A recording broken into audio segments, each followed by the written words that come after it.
Hello दोस्तों, राधे राधे। कैसे हैं आप लोग? आए हो अच्छे होंगे तो मैं भी बैठी हूँ। तो ऐसा बिल्कुल नहीं हो सकता, मैं ये कह रही हूँ। मैं हर किसी की तो नहीं कह सकती कि कौन क्या कहता है, लेकिन मैं ये कह सकती हूँ कि ऐसा नहीं हो सकता। ऐसा ये नहीं हो सकता कि ससुराल कभी मायके जैसी नहीं हो सकती, मतलब ससुराल कभी मायका जैसा नहीं हो सकता। किस लिए? कि मायके का मतलब होता है कि मन का करना, और ससुराल का मतलब होता है शासन। ना शासन ना सही, मतलब जिम्मेदारियाँ।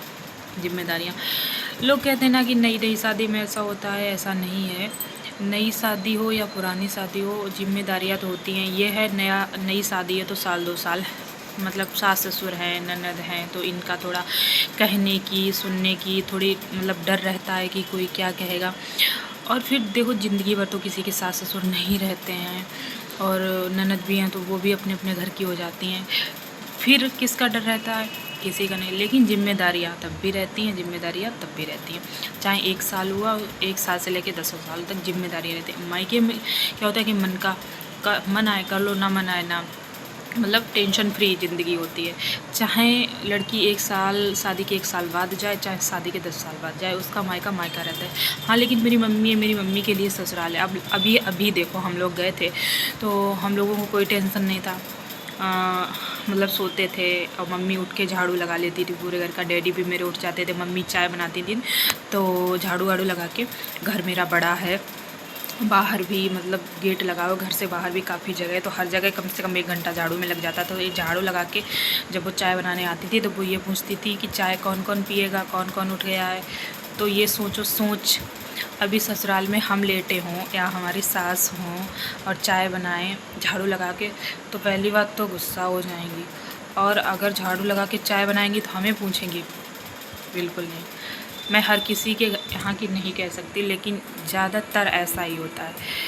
तो मम्मी पूछती थी कौन कौन उठ गया, क्योंकि बहुत लोग ऐसे होते। तो मेरे ससुराल में भी मेरे कोई टोकने वाला नहीं है, लेकिन यहाँ जिम्मेदारियाँ हैं कि भाई अगर सुबह जल्दी नहीं उठेंगे तो बच्चा बिना भूखा चले जाएगा, बिना टिफ़िन लिए। पतिदेव भूखे बिना टिफ़िन लंच लिए चले जाएंगे, टिफ़िन लिए चले जाएंगे क्लिनिक। शाम को टाइम से खाना खिला के सबको बना के खिलाना है, क्योंकि छोटा बच्चा है तो उसको भी टाइम से सुलाना है। तो ये जिम्मेदारियाँ होती हैं। और मायके में क्या होता है कि किसी चीज़ की हमारे ऊपर जिम्मेदारी ले जाएंगे कि ये कर दे, लाओ थोड़ी खाना की तैयारी करा दे, तो कहते नहीं हम कर लेंगे, जाओ, नहीं हम कर लेंगे। तो और हालांकि मतलब अभी भाभी भी नहीं है, नहीं भाभी आ भी जाएं तब भी मेरी ये सोच है, और मैं हर किसी से यही कहना चाहूँगी कि कोई भी ननद अपने मायके जाए तो अपनी भाभी की हेल्प करानी चाहिए। देखो, रिश्तों में क्या होता है, एक दूसरे को समझो, एक दूसरे का साथ दो, काम हो चाहे वो दुख हो सुख हो, हर किसी में तभी रिश्ते बनते हैं। कुछ लड़कियाँ ऐसी होती हैं कि मायके जाती हैं तो वो मतलब हम अपना निभाएंगे, माँ बाप हैं तो एटीट्यूड में रहती हैं, अरे भाभी हैं करेंगी खिलाएंगी, मेरी माँ का राज चाहिए।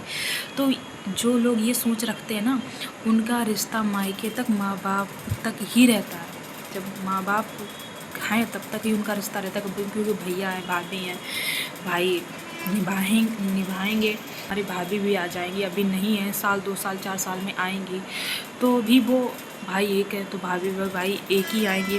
हम 3 लोग हैं तो 3 लोग जाएंगे, हमारे बच्चे हैं तो 4 6 8 लोग, जायज़ बात हो जाएगी है कि हो जाएंगे।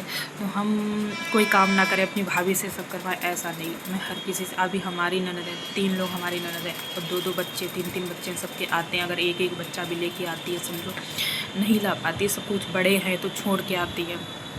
तो 2-3 ननद हैं तो 3 ननद के बच्चे आते हैं तो 6 लोग हो जाते हैं। अब अगर वो मेरी हेल्प ना कराएं तो मैं भी तो यही सोचूंगी जल्दी जाएं, जल्दी जाएं, जल्दी जाएं। तो ऐसा होता है, जो हेल्प करा लेता है उससे लोग पूछते हैं कब आओगी, आई हो तो रुक लो, ये होता है। देखो, लगाव रखना पड़ता है। भाभी है, भाभी से हम लगाव रखेंगे तो भाभी हमसे रखेंगी। फिर कुछ लोग कहते हैं अरे भाभी हमारी है, मायके से अपने मतलब रखती हैं, हम लोगों से नहीं। ऐसा कुछ नहीं होता है कि अगर 6 बजने के बाद उठे तो सारा मामला फिर गड़बड़ हो जाता है, फिर संभाले नहीं संभलता। तो इसलिए भाई और मायके में कुछ नहीं।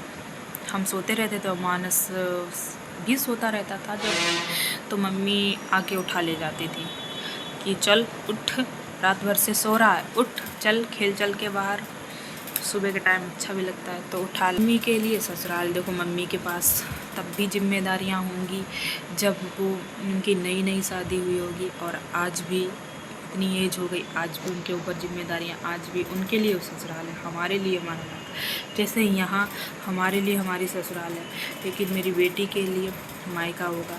आज भी है कोई टेंशन फ्री, और शादी के बाद आएगी तब भी तो ये होता है कि मायका कभी ससुराल जैसा नहीं हो सकता। और जो लोग कहते हैं ना कि मायके ससुराल को मायका जैसा मानो, नहीं, अगर कोई लड़की ससुराल को मायके जैसा मान के चलेगी तो 2 दिन घर नहीं चल पाएगा, ये मैं लिख के देती हूँ। 2 दिन घर नहीं चल पाएगा। सोचो एक लड़की मायके में कैसे रहती है, अगर वो उसी हिसाब से ससुराल में रहेगी, सोच के देखो 2 दिन नहीं घर चल पाएगा। तो जिन जिन लोगों ने मेरे चैनल सब्सक्राइब नहीं किया कर लीजिए, क्योंकि मार्च ख़त्म होने वाली, अप्रैल लगने वाली है, तो अच्छे अच्छे सुंदर सुंदर से ब्लॉग मैं आप लोगों के लिए लेके आऊँगी।